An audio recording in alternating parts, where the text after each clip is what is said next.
y memoria.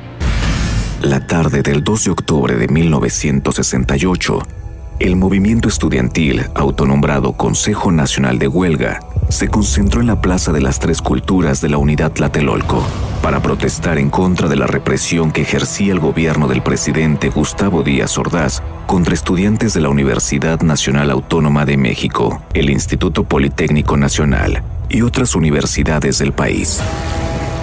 Yo en 1968 estaba tan comprometido en la lucha política estudiantil de esa época, en la cual la Universidad Nacional Autónoma de México, especialmente el campus de San Ángel, era un hervidero de grupos políticos, era un hervidero de lucha política, de ideologías, de confrontaciones. Y yo en 68 estaba en mi segunda carrera después de haber terminado mi carrera en Ciencias Políticas y Sociales. Me inscribí en la Facultad de Filosofía y Letras para estudiar Historia. Allí me encontró el movimiento, en plena actividad académica, pero sobre todo en plena actividad política, porque yo era un activista de tiempo completo de los grupos políticos a los que yo pertenecía, que eran grupos radicales vinculados al movimiento marxista revolucionario que en esa época estaba comenzando a nacer de la corriente trotskista. A la aglomeración se sumaron profesores, intelectuales, familiares, obreros y profesionistas, la mayoría del Distrito Federal, pero también del interior de la República.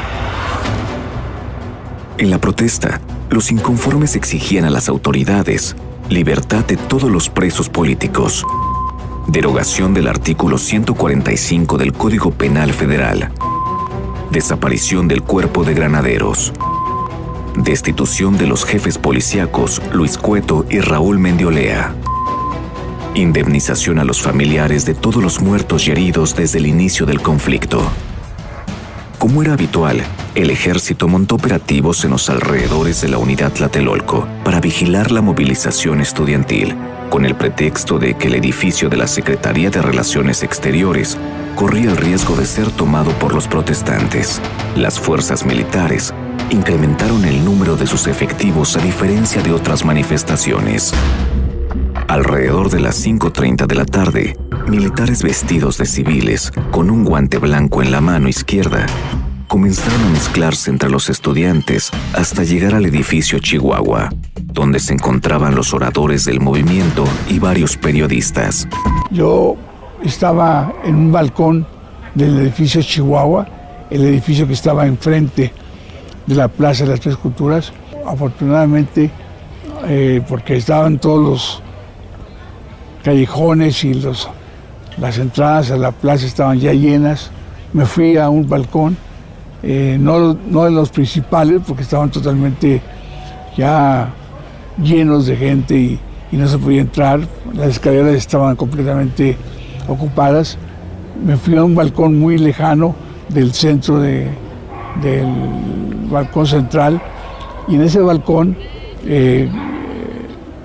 presencié la entrada del ejército y el inicio de la masacre. Los infiltrados pertenecían al Batallón Olimpia, una corporación que fue creada para vigilar las Olimpiadas que se celebrarían días después en México. Minutos antes de las 6 de la tarde, un helicóptero comenzó a sobrevolar la Plaza de las Tres Culturas. Momentos después, cayeron unas bengalas de la aeronave. Era la señal de que la masacre debía comenzar. Al caer al suelo las bengalas, los integrantes del Batallón Olimpia, que lograron posicionarse en lo alto del edificio Chihuahua, comenzaron a disparar contra los protestantes y militares que vigilaban el mitin. En un principio, no se sabía quiénes estaban atacando, lo que causó cierta confusión entre los militares y empezaron a disparar contra los estudiantes. Era una provocación gestada en el propio Ejecutivo de la Nación. El Estado Mayor Presidencial participó directamente en la provocación y el Ejército jugó un papel fundamental e inclusive sin saberlo en muchos aspectos. Estudiantes, padres de familia y profesores comenzaron a correr e intentaron salir de la plaza, pero las Fuerzas Armadas bloquearon los principales puntos de huida. Quienes corrieron con la fortuna de escapar se refugiaron en los edificios aledaños. Eso no fue impedimento para los elementos del ejército, que sin contar con una orden judicial, irrumpieron en los departamentos de la unidad Tlatelolco para capturar a los estudiantes que habían logrado escapar de la masacre. Hasta la fecha, se desconoce la cifra exacta de los muertos y heridos. El gobierno de Gustavo Díaz Ordaz aseguró que fueron solo 20 muertos.